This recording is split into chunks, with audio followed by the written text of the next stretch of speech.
Hello and welcome to a joyous podcast of Believe in Arizona State, David.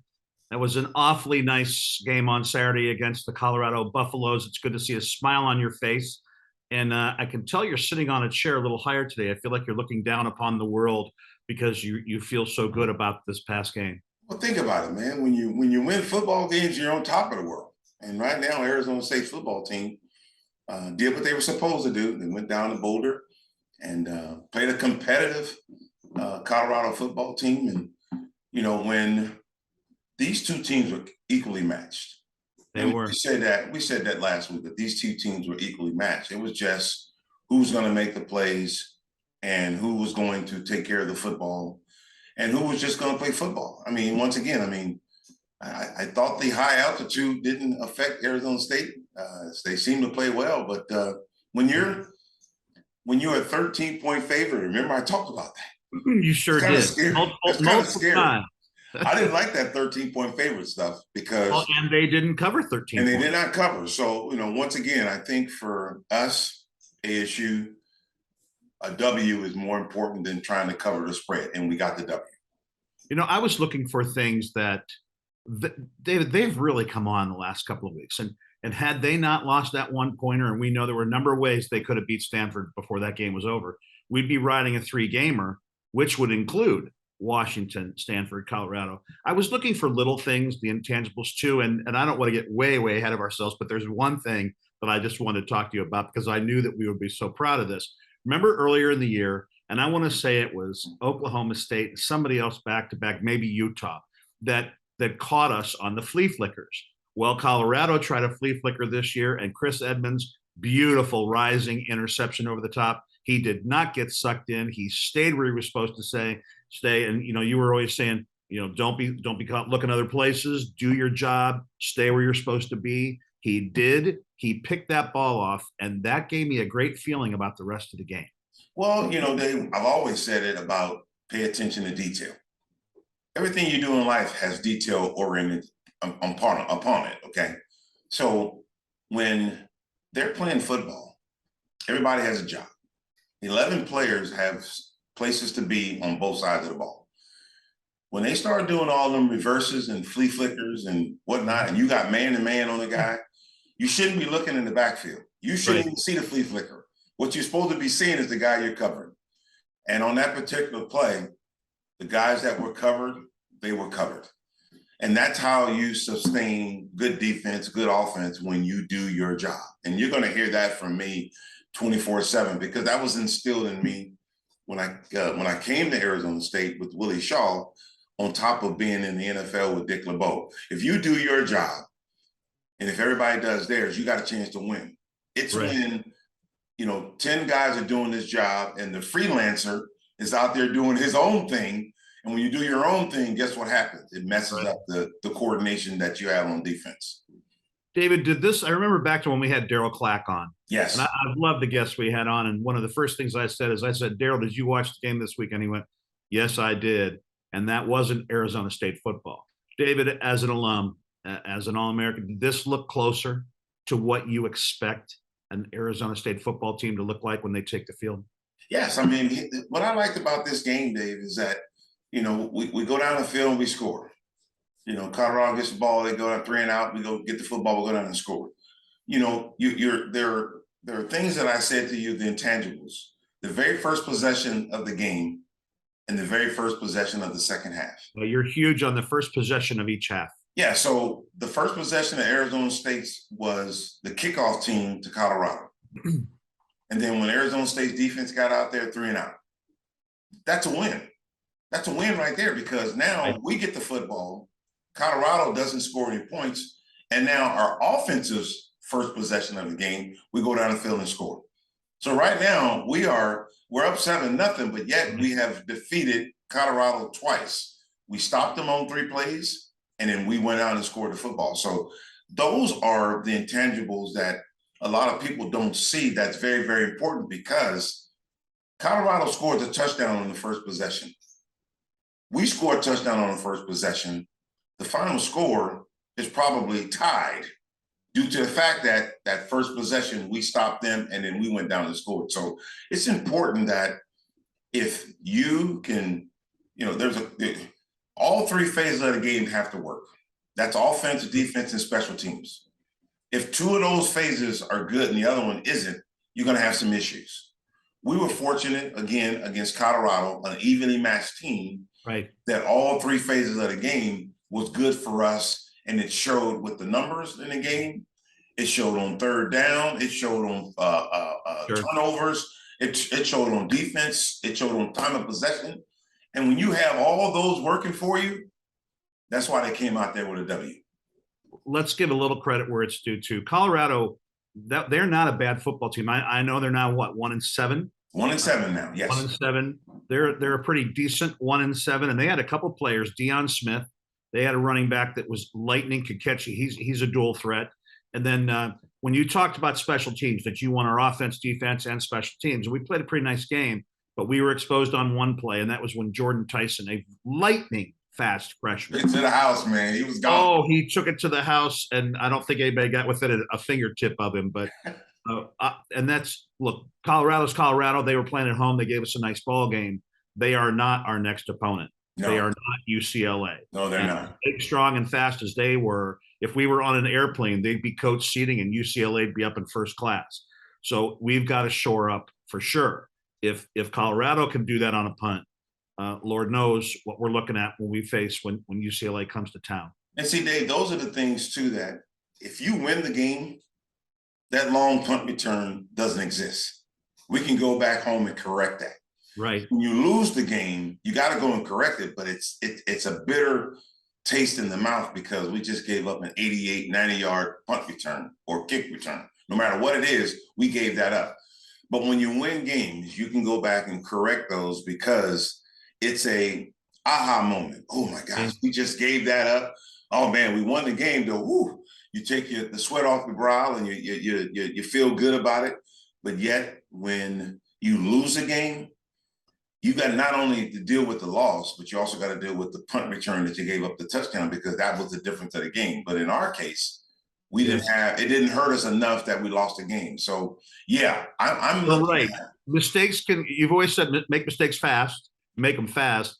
And if we come back and win, which we did, we not come back and win, but if we win the ball game, those can tend to get overlooked until the film session. It's sure not going to get looked at. I'm kind of curious, a defensive guy, and I'm not even sure. I've never asked you this question. Did you play special teams either for ASU or the Bengals? Did you ever have to take the field for special teams? You know what, Dave? It's funny, man. I only played special teams. Never asked you that question. I played special teams when I went to the Raiders. I never played a special teams play in Cincinnati. Well, I won't say I've never played special teams play. So on fourth down, when it's fourth and probably about 3 or 4, and we don't bring out our punt return team, right? Defense stays on the field. We call it safe. We'll put a punt returner back. We'll take a defensive back out the game, but the defense stays on the field because we want to make sure they punt the ball and not run a play. Understood. So collectively, no, I have not played special teams in Cincinnati, but I have on certain fourth downs when it's just fourth and short and keep the defense on the field.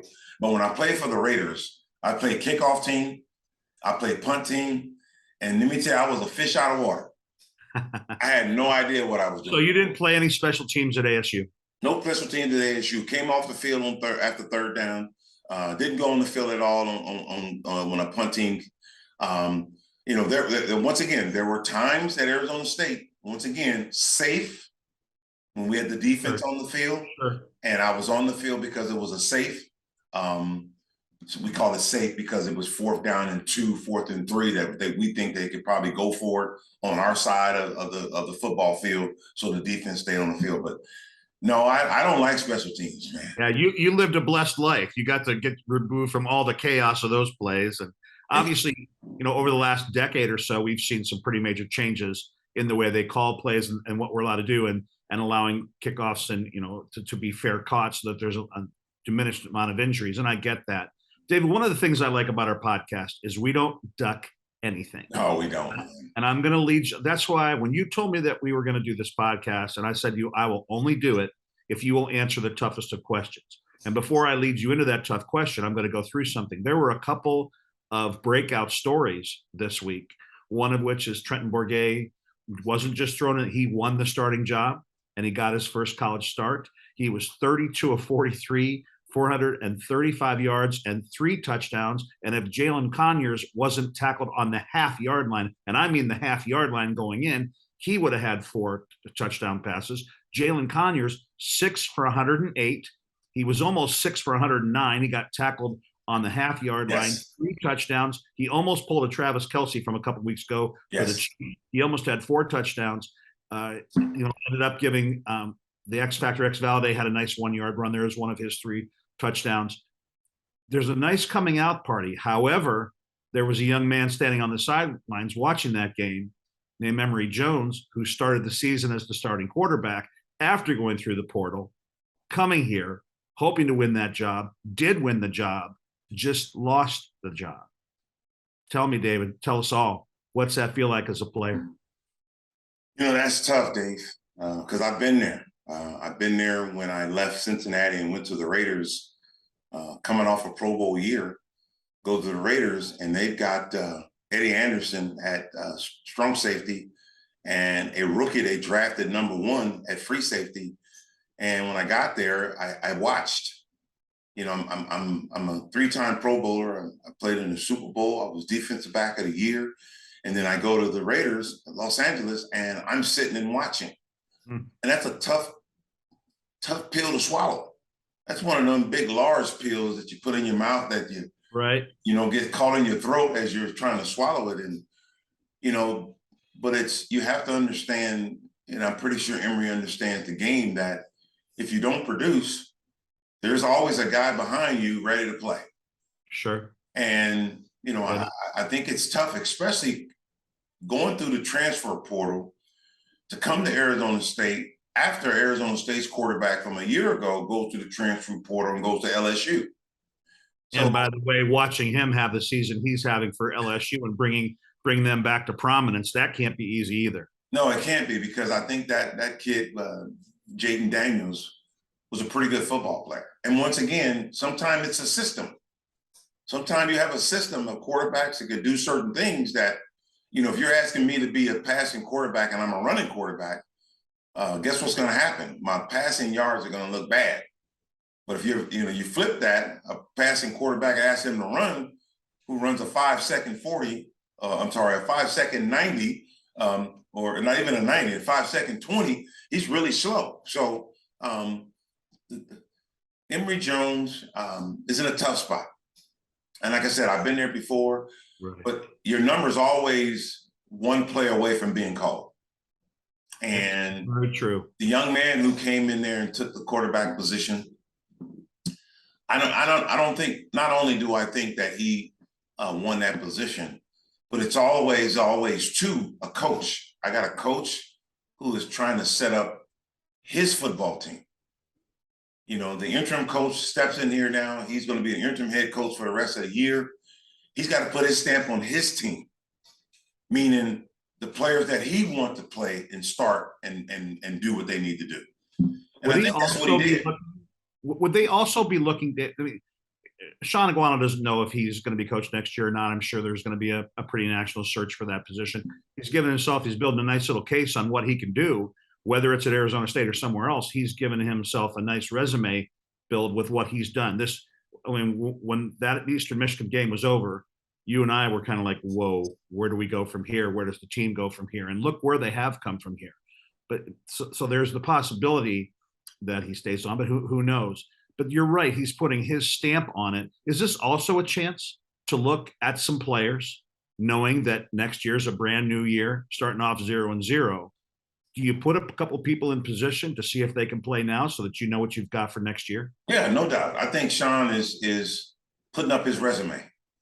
They know what Sean can do because he's a running back coach. And he's got some pretty good running backs in that backfield. But now he's also not only this running back coach, he's the interim head coach. He's the field leader. So he is going to put his best product on the field because he too is putting up a resume. Right. Can I run a high-powered Power 5 football program here at Arizona State? He's coming from Chandler High School, I believe, in Arizona, I where believe he you're was right. a dominated high school football coach and won some state championships. I think So, I remember reading or hearing that they won 3 in a row, possibly 3 in a row, and then he was a revered. so when you start talking about the football team that he is displaying, putting on the field, practice, people can come alive in practice. There are people who are practice players, and there are people who are game players. I played with some guys, man, in practice that could outrun everybody, that could out hit everybody. But then when they got in the game, they had their eyes closed. But see, this is what Sean was looking at. He's looking at the opportunity of, what does Arizona State really have to lose, Dave? Just another game. You know, I thought of that yesterday. I thought of that. You know, we've at when that, you know, they lost that game to Eastern, and that changed the whole season. And from that point on, I asked you and I asked our guest that week, what does this mean? And it might have been Daryl Clack. I said, doesn't this now mean that they can play because they have nothing to lose? And you both went, it sure does. And they have played differently since that loss. And once again, Dave, we're going to go back to those players, those 115 players that they have on that team, are once again auditioning because of the turmoil and the change in coaching staff, that now I have a chance to get it. And I have a chance to go out and prove that I belong on the field, because they were already set. When Herm Edwards had that football team coming into the first game of the year, they had a starting quarterback, they had a starting running back, they had a starting football team. That football team started. Them 22 players were going to be the starters if they stayed healthy for the rest of the year. And then when Herm lost his job, the doors open now. Oh, shoot, I got a chance. Got a new coach. I'm pretty close to getting there playing. I maybe have a few plays here and there, but I want to be the man. So what I'm going to do in practice, I'm going to go out there and prove that I should be a starter. And guess what? That's why that quarterback was in that game. And he's probably going to be the starting quarterback for the rest of the year. He looked fabulous. And once again, interception, but soon as you look at Emory Jones, you say, not a bad quarterback, but he's not making enough plays for us to win. And now we got to put in our backup, because our backup in practice, he's getting the ball around. He's delivering the football to people. And at one time in this game, Dave, I think he was 10 for 10. Yes. Before his first incompletion pass, they were running a screen. And because the guy was covered, he had to throw it down to the ground of the defensive lineman. To me, that's not an incomplete pass. That's a smart quarterback not trying to force something to have a turnover on his football team. So he threw the ball in the ground. And then I think the next time he tried to throw a pass, he got hurt and hit in the back. Right. So you know what? Once again, that's telling me that this young man is a student of the game, and he's paying attention to detail, and that's why he's got the starting job.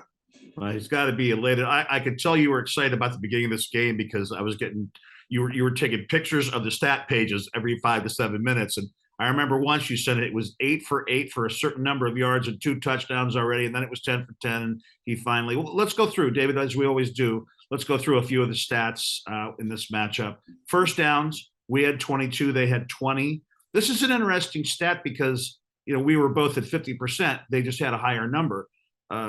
First downs, 22 to 20. Third down efficiency, we were 7 out of 14.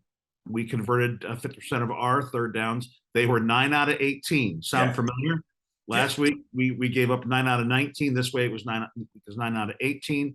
Total yards, we put up 557, 435 again through the air, 122. And let me talk for a second. I'm going to come out of the stats for a second.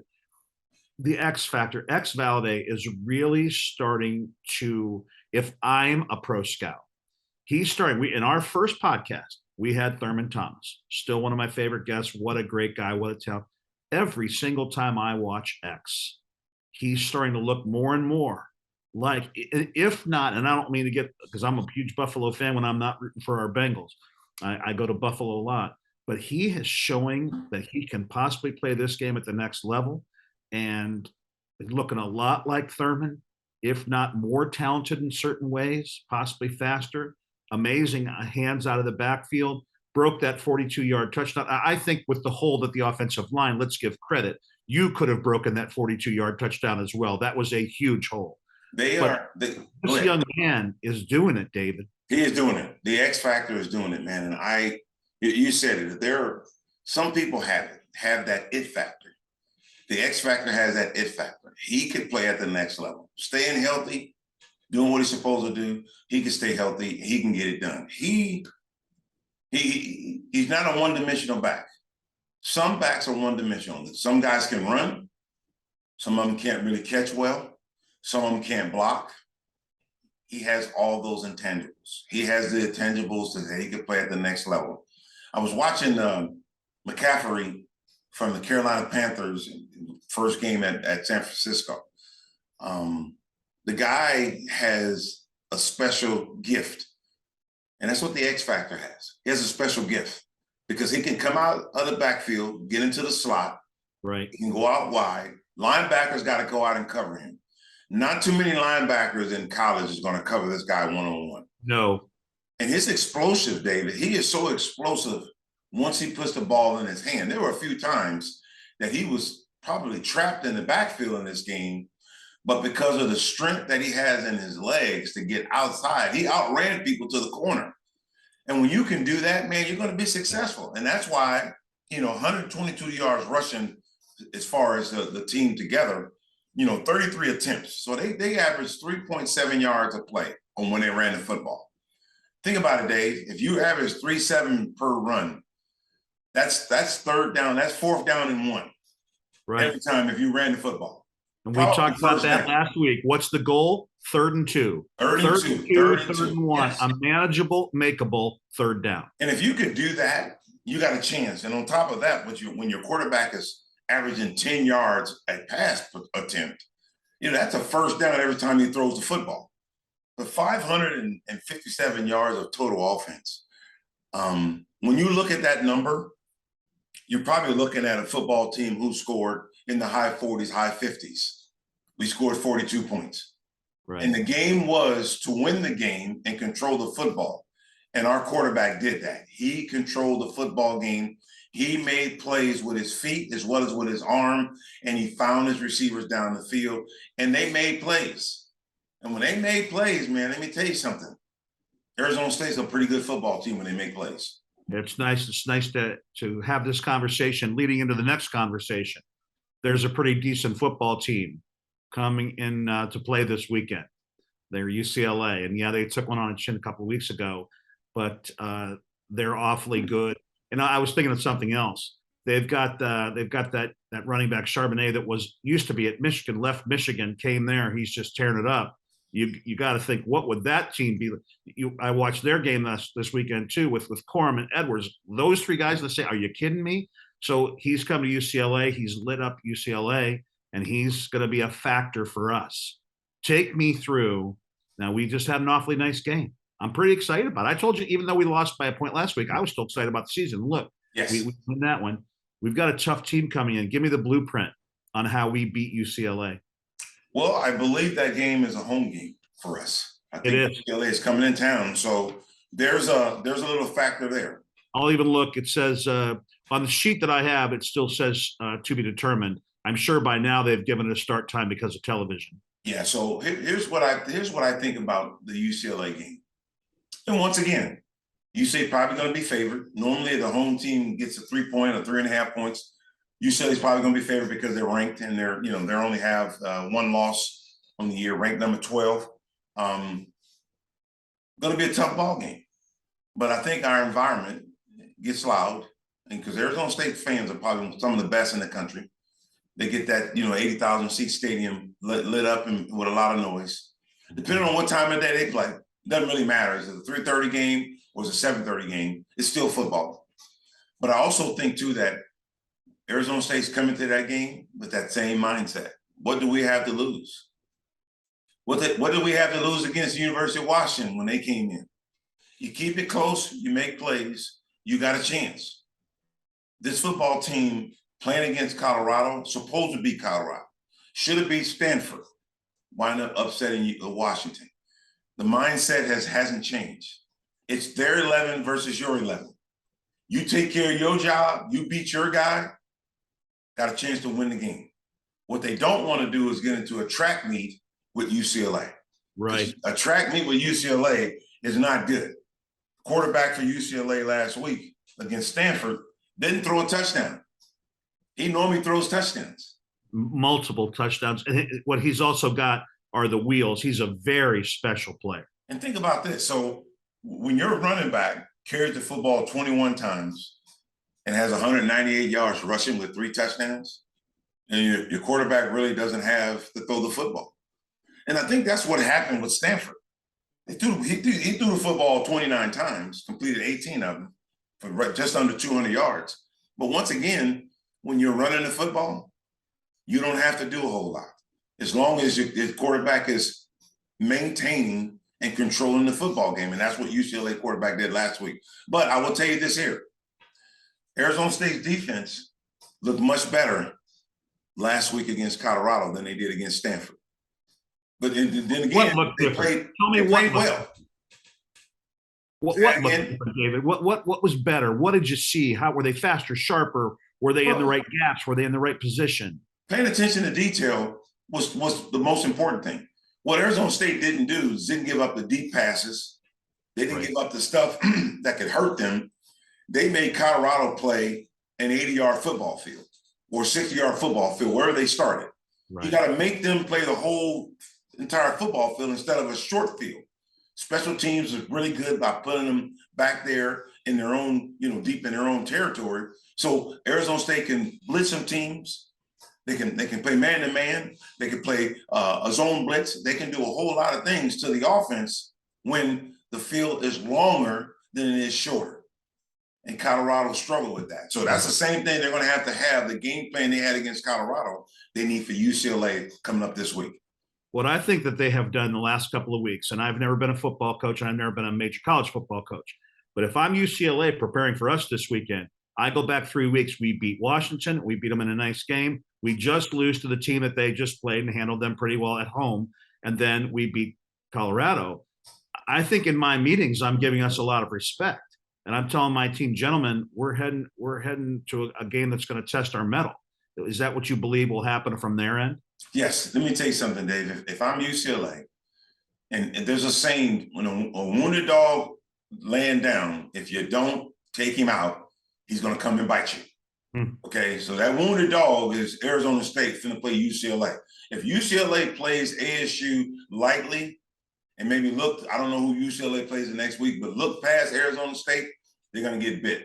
Because once again, UCLA has a whole lot to lose at 7-1, ranked 12th in the country, than Arizona State being 3-5 with no ranking coming in playing against them. So if I'm UCLA, this is the Pac-12 championship game, because that's where you want to be. You want to be in the Pac-12 championship game. You have to play that game week in and week out. Arizona State has nothing to lose. All they have to do is go in there and take care of business and fight UCLA like they did against Washington, and they can come away with a victory. Take me back to that energy.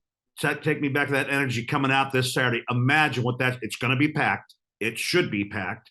Not only are they on a roll playing one of the better teams in America, what's that energy going to look and feel like, and can it make a difference? Wow, let me tell you something, Dave. It can make a difference, because I'm going to go back to 1982 when I was being recruited by Arizona State and not being recruited by UCLA and USC. I guarantee you there's some guys on this roster at Arizona State who may live on the West Coast in Arizona. I'm sorry, in UCLA. For sure. That got looked over. This is that show me game. Let me show you, UCLA, what you passed on, because you didn't come to David Fulcher's house to recruit me. Right. I live right down the street from you. You didn't want to talk to me. And then all of a sudden, now I get a chance to play against you. Well, let me tell you something, Dave. That first game that I played against UCLA in the Rose Bowl, at the Rose Bowl, we came down there and we wind up tying the game 26-all. But I had a 19-tackle game, a quarterback sack, some fumble causes, an interception, and a whole lot of tackles. And when that game was over with, when I walked off that field, them UCLA coaches looked at me and said, "We lost you." No, you didn't want me. So if I'm an Arizona State player and I'm going to play UCLA, and I don't want to say it's grudging, you holding grudges, but I wasn't good enough to play for you. Let me show you what I can do right here at ASU, and I'm gonna come out there and I'm trying to beat you guys on Saturday. And I'm assuming following, 3 awfully nice games in a row. I know we stumbled last week, but darn it, we almost had it.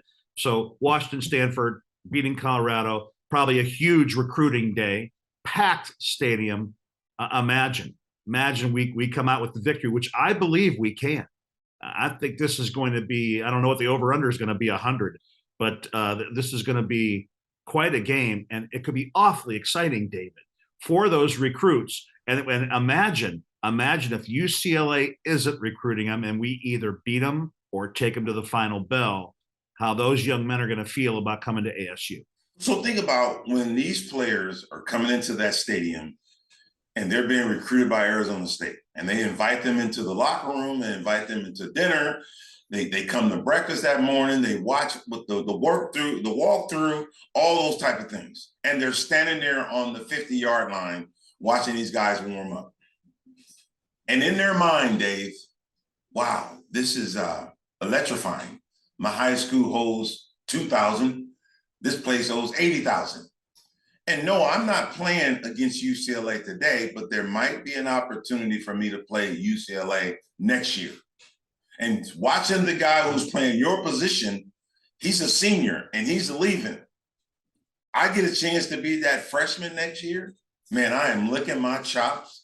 I've got my hands warming up. It's going to be like 80 degrees, 90 degrees there. I'm excited because that could be me out there next year. Right. Not the player that's playing today. That could be me playing for UCLA or against UCLA, or even playing for UCLA. But that could be me. But in the opportunity to play for Arizona State and be on that field and watch us destroy UCLA or come close to it, or no matter what it may be, but whatever happens after that game, I next year can be playing against UCLA right here on this field or in Poly Pavilion at the Rose Bowl. I want that opportunity. David, do you still have still have a set of pads from your college days? Do you still have a uniform or a set of pads? No, I don't have the pads, but I do have my helmet. I'm not sure I can go out there with just my helmet on, but all right, I can do that. I have a little friendly wager for you, and that is this. After we beat UCLA this Saturday, I would like you to come on the podcast wearing your helmet, wearing your jersey. If you want to go call your friend Anthony Munoz, get a set of pads, and have you, because by the time we're done with these podcasts, you're almost so fired up, you're ready to put them on anyway. I'll tell you this. I got my jersey over here in the closet. I got my helmet out here in the office, in the workroom. Trust me, I will have it in my hand. If I don't have that jersey on, that big number 7 jersey on, I will have it right here with my helmet in my hand, and we're gonna fist that up, because you can see right behind you on our podcast that was against USC. That shot right there, I tackled the running back in the backfield, and that's me and Greg Battle, our linebacker, and I had just tackled that guy for a loss, and I jumped in the air, man, being excited because that was another team that told me I wasn't good enough and did not recruit me, and that was SC, and that was played at the Coliseum where USC plays their home games. As I think about this coming weekend, there's 3 things that have come to mind. I've given this game some thought already. Number 1, I don't think we can have many turnovers, and we sure can't have any turnovers that give them a short field. Number 1. Number 2, their quick strike ability. I don't think they're up in the, as I watched this weekend, I watched a bunch of football, and you and I were texting back and forth how quickly the avalanche of points came out of Ohio State in that close game, and then all of a sudden it wasn't close. We can't let them get on an avalanche of points either. And number 3, if we can have the type of numbers, now again, we're not playing the same team, I get that. But if we can keep their offense off the field a bit and move the ball, even 2 or 3 first downs, I'm not saying we score every time we touch the ball, but a couple of first downs every time, and we keep that offense, we keep Charbonnet off the field, that's going to give us an awfully decent shot. So let me tell you where I think that is going to be really, really key to winning this football game. Against Colorado, time of possession, we had the ball 33 minutes. They had it 26. Yeah. Stanford against UCLA had 31 minutes. UCLA is 28 minutes. we're going to have that football a little bit longer than UCLA. And you said it, keep UCLA's offense off the field. What we can't do is go 3 and out, 3 and out, 3 and out, 3 and out. We have to sustain drives. Right. We have to move the football. And I think we talked about this with Willie Shaw and Stanford, how Stanford's thought process is with the football on offense. It doesn't really matter what we do on first down or second down, as long as we finish 3rd down and 2 or 3. Right.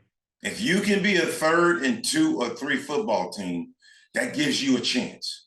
But the only way really to get 3rd and 2 is be successful on first down, meaning that it needs to be 1st and 5, 1st and 6 yards, 5 or 6 yards. That way you can do anything you want to do on the second down. But if you have to throw the football 20 yards down the field on 2nd and long, you defeat yourself. And UCLA doesn't do anything to you. It's because you are playing behind the chains. You need to play inside the chains or in front of the chains. And that's how we're going to beat UCLA. Well, Keep if we the go ball 3 away and from out, their offense and keep doing what we normally do. I agree. Excuse me. I didn't mean to step over you. Chip Kelly's, obviously loves to press it and loves the quick strike. And if we go 3 and out, 3 and out, 3 and out, we might be talking about some quick scores. And I don't think they're the easiest team in America to come back from. So I completely agree. It'd be nice to, and as you always say, it'll be real interesting to see the first drive of each half and how we, depending on whether we win that. And I always ask you, what's the most important play of the game? And you always say the coin flip. Coin flip, man. It is. It's the most important part of the game because, you see teams win the coin flip, defer to the second half. Almost everybody does. Now, I saw that, but I've also saw some change. Like when the Bengals went 0-2, Joe Burrow said, if we win the coin toss, we won it because it sets the tone of the game. What you want as a head coach defensively is to have your defense out there to set the tone of the game. But there are some circumstances that are obviously out of your control. If you are trying to set the tone and you want to force UCLA to come down and score against you, give me the ball first. Let's go down and score, and then make UCLA come back and beat us. That's the whole strategy of this game. UCLA has to come back to catch Arizona State. That means every time we score a point, we have to score when they don't score. Or if they score, we have to score. You want UCLA to chase you. You don't want to chase UCLA. And if we get the ball first and score, put the pressure on UCLA because they have more pressure on them than we have on us. So yeah, you can defer the football because you want it the second half, but sometimes that backfires. But I do understand why you want that because if you score before the end of the half, you get the ball at the first possession of the second half. If you take the ball and UCLA scores at the end of the half, now you got to be down more than 7 or 3 because they get the ball the second half. Let me cover put the pressure on. Put the pressure on UCLA. I agree with you. Don't put it on us. Put it on them. Here's what I think we'll do. That I'll cover this, and then any way you want to bring us to a close and fire people up and get us excited for the game, you can do that. But before this past game against Colorado, if I'm a coach watching this play, I go, okay, I got to stop Valladay and I got to stop Badger. Oh, and by the way, how about Badger's catch coming across the middle, going up the sideline, and for 10 yards carrying 2 and 3 Buffaloes? That impressed me. And I guarantee anyone that's watching football who's thinking about the next level for that young man, watching him carry 3 or 4 Buffaloes for an extra 10 yards inside the 5-yard line, I caught myself clapping, watching it live happen. What I liked is they can't just focus on those 2 guys. Trenton's an excellent quarterback. And Jalen Conyers, we already have Messiah Swinson, who's, again, an amazing tight end. They can't just shut those guys off and think they're going to shut us off. No, I believe that what Arizona State has put on the field now, the ingredient that they have in the food now, tastes pretty good. Those guys are doing their job. And all you got to do, Dave, is sprinkle a little bit of salt and pepper here, sprinkle a little bit of this over there, and those guys are playing good football. And once again, they have nothing to lose. Nobody has picked them to win the Pac-12 conference in the first place. They're at the bottom of the barrel in the Pac-12 conference. So you know what they're doing? They're climbing up the ladder. And each week you got to get better. They were really, really good against Washington. They weren't bad against Stanford. They just needed some more points. Just needed some points. And then they come back against Colorado the way they should have played against Stanford. So they played 3 excellent football games. They played 3 excellent football games and should be 3-0 in that stretch. But now they get a chance to go fight the big dog again. Because you know what? As long as you got some fight in you, and you know you got fight in you, these Sun Devils have fight in them, they're going to play UCLA tough. As long as they can keep UCLA's offense off the field and maintain the football. Ask your quarterback not to go win the game, but manage the game. And that's what he did against Colorado. David, why aren't you flying out to be in the locker room for the pregame talk before they take the field goal and they didn't recruit me? Pay for them not recruiting me. We've asked that question, Dave. I've asked that question many times, man. I try to motivate people. I try to motivate players. I'm motivated myself at 58, trying to get myself pumped up because I'm ready to go. Because you know what? This is UCLA. This is my hometown school that didn't even give me a phone call. Matter of fact, they didn't even drive by my house. So think about this, Dave. I have a passion for this game. This is UCLA. We would have never known that you have a dog in this fight or a feeling about this game. I don't think we'd have ever known. You know, and once again, the simple fact that, you know, I played with Max Montoya, who played at UCLA. I played Anthony Munoz, Hall of Famer, who played at USC. You know, when I play against those schools, when Arizona State plays against those schools, I'm sitting on my seat because I'm looking for the devil to come out, the Sun Devil to come out and destroy them. And when you get that, you know, there's nothing else better. I mean, once again, USC and UCLA, I know that we got down the road the University of Arizona, that other school in Phoenix. But I don't even care about that school. I care more about. I didn't know you were allowed to say their name. I didn't know those words were allowed to come out. Well, you know, we could say that because there is a university down there, but we really don't know who it is. But we played them at the last game of the year. My main concern has always been USC and UCLA because those were my hometown teams, and I had to prove to them that I could play. That's why I went to Arizona State so I could play against them. And now the battle has come because we are ready for UCLA. And once again, UCLA has a whole lot to lose at 7-1 than a 3-5 Arizona State team. But Arizona State's going to shock the world. Like Willie Shaw said, the thriller in Manila, Arizona State versus UCLA, and we're going to knock them down. I agree. 2 things. I want you to tell Judy to help you get out the jersey and make sure it's clean, make sure it's looking good. I want you to polish the helmet because I have a feeling. That team that you don't want to talk about, if you go back and look, they gave USC quite a game this week. And I think that we are going to give UCLA all they can handle. They're coming into our house. We're playing awfully good football. And I wouldn't be surprised to see some numbers duplicated this week that we put up last week and take this thing to the wire. So get the helmet ready, get the jersey ready, and we'll have a celebration on our next podcast. Well, let's go Sun Devils, man. I think the Sun Devils have an opportunity, man, to go ahead and get that 4th win at home in front of a large crowd, going to be sold out. And if they can be electric like they have been in the past, I can see our football team getting their 4th win. All right, brother, we're going to get that thing done. And, David, is Kayla going to the game? Are we going to have Kayla Fulcher on football next podcast? We will probably have Kayla Fulcher on football next week at the UCLA game. She's definitely going to be there. And she is just a significant part of knowing what football's about. Yes. So we'll have her on our podcast next week and get her insights on the UCLA game, getting ready for that next game. And we'll do it from there, my friend. You in full uniform, Kayla Fulcher on football and a win. I'm ready. I'm in. Count me in. D&D square, baby. We'll be back next week, man. See you, my friend. Good to see you, David. All right, brother.